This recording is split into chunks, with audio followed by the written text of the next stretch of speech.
Whose side are you on? Are you on the side of women and children being safe on our streets?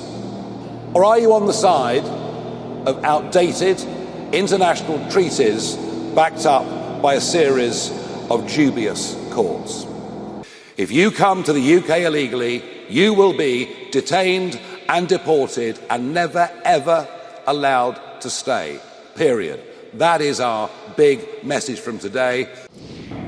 The mood in the country around this issue is a mix between total despair and rising anger. And I would say this, that without action, without somehow the contract between the government and the people being renewed, without some trust coming back, then I fear deeply that anger will grow.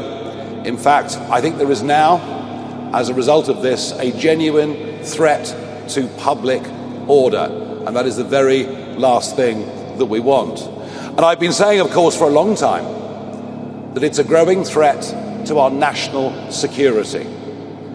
And we've seen just recently some arrests made of people that came by boat, and they are suspected of being involved in some form of terrorism.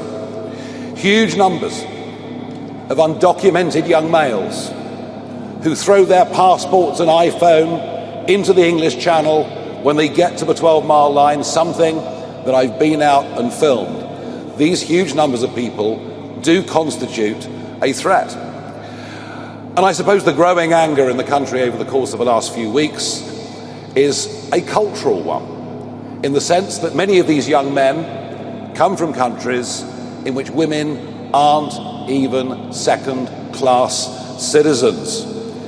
And frankly, the public have now just had enough. And what began as a protest of mothers and concerned citizens outside the Bell Hotel in Epping has now spread right across the country.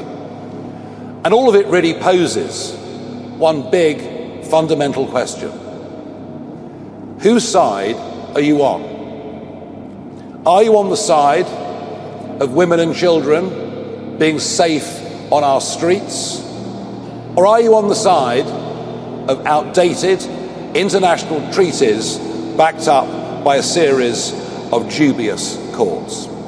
And even as we speak, despite the £800 million we've given the French, even as we speak, there are French naval vessels escorting these boats across to a 12-mile line where they'll be picked up by Border Force or our volunteers for the RNLI if it's a busy day and Border Force simply can't cope. And now what happens is the French give them all life jackets.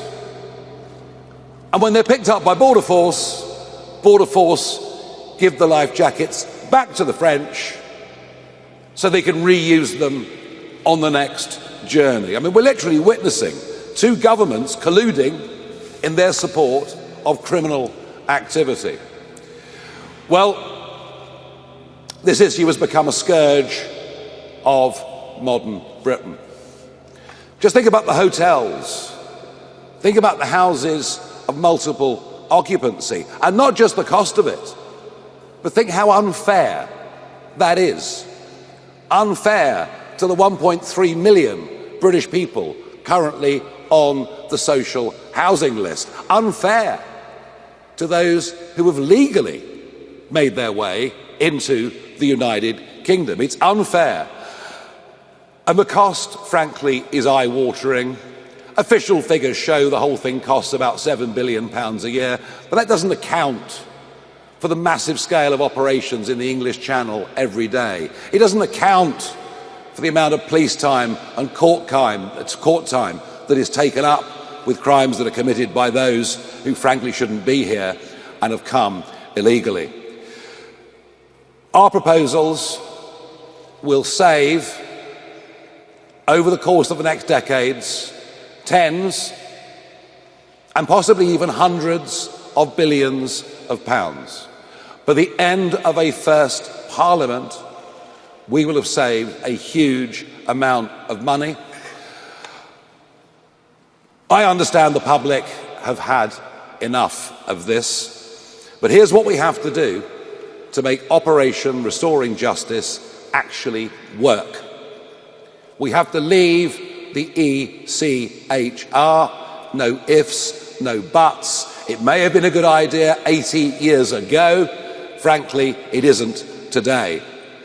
We have to repeal the Human Rights Act of 1998, brought in by a Blair government, many of whose families seem to do rather well off the back of it.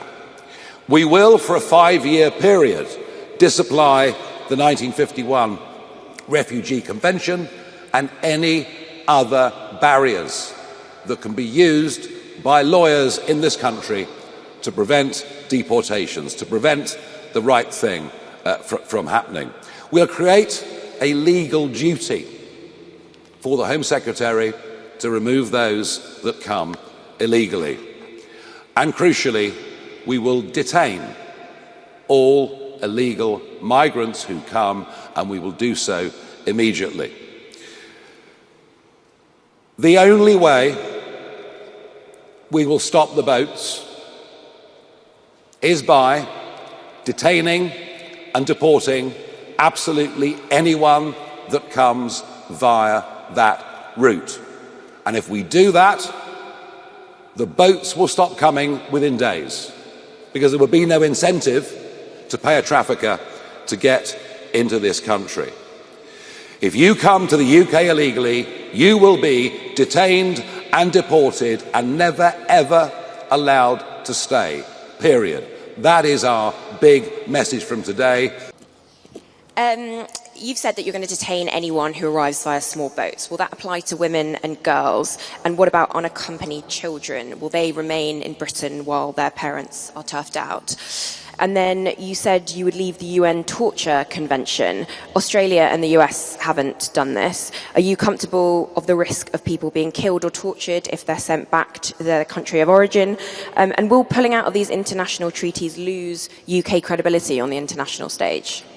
Well, we're talking about disapplying for up to 5 years a variety of conventions that do need broader debate and certainly at a UN level need reform and change. As far as the ECHR is concerned, we're very much of the view that it's a body that they say is separate from the European Union, but, you know, I could walk from my office in Strasbourg straight into the European Court of Human Rights. They're joined at the hip. I don't see any prospect, frankly, in the short term, of the ECHR being reformed. Now, you might argue that Germany, who now, of course, have a whole series of deportation flights set up, you might argue that Denmark, which now has a zero asylum policy, you might argue that, well, if those countries can do it, why can't we do it? But, of course, the problem has been our own judiciary. We have to remove the tools from our own judiciary for them to be a barrier to this process. And yes, women and children, everybody on arrival will be detained. And I've accepted already that how we deal with children is a much more complicated and difficult issue. But you know what? The people protesting outside the Bell Hotel and at 30 migrant hotels on Saturday around the country weren't doing it because of the few children coming.